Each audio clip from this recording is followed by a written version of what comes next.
Bien, chers frères et sœurs en Christ, la grâce de Jésus le Christ, notre Seigneur, l'amour de Dieu le Père et la communion de l'Esprit Saint soient toujours avec vous. Aujourd'hui, nous méditons l'évangile de Jésus-Christ selon Saint Jean au chapitre 16, du verset 5 au verset 11. Dans cette péricope, Jésus fait savoir à ses disciples qu'il retourne auprès de celui qui l'a envoyé, c'est-à-dire son Père.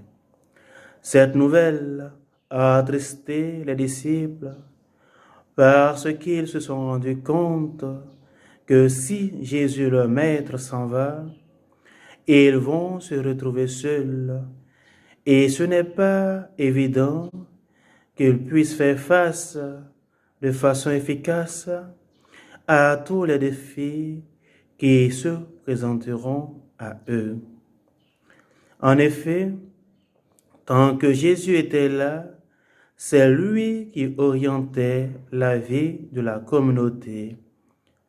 Maintenant qu'il n'est plus là, comment vont-ils se réorganiser? Quelles attitudes adopter lorsqu'ils devront faire face à des problèmes? Connaissant donc toutes leurs préoccupations, Jésus les rassure qu'il ne les laissera pas seuls à la merci de tous.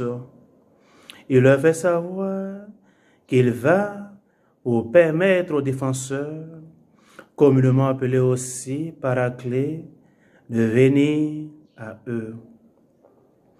Dorénavant, ils n'auront plus besoin de sa présence physique au milieu d'eux pour tenir haut le flambeau de la foi. Mais le défenseur qui viendra à eux les fortifiera dans ce sens. Et ce défenseur, c'est l'Esprit Saint. Il aura 3 fonctions majeures à remplir, à savoir établir la culpabilité du monde en matière de péché, de justice et de jugement. Et dans l'Évangile, Jésus dit qu'il établira la culpabilité du monde en matière de péché parce que le monde ne croit pas en lui. En effet, le péché ici est avant tout une affaire christologique avant d'être une question morale. Le péché, c'est le refus de croire en Jésus-Christ, Fils de Dieu, venu nous sauver. En effet, en Jean chapitre 3, le verset 16, Jésus affirme, et je cite, « Dieu a tant aimé le monde, il a donné son Fils, l'unique engendré, afin que quiconque croit en lui ne se perde pas, mais ait la vie éternelle. » Fin de citation.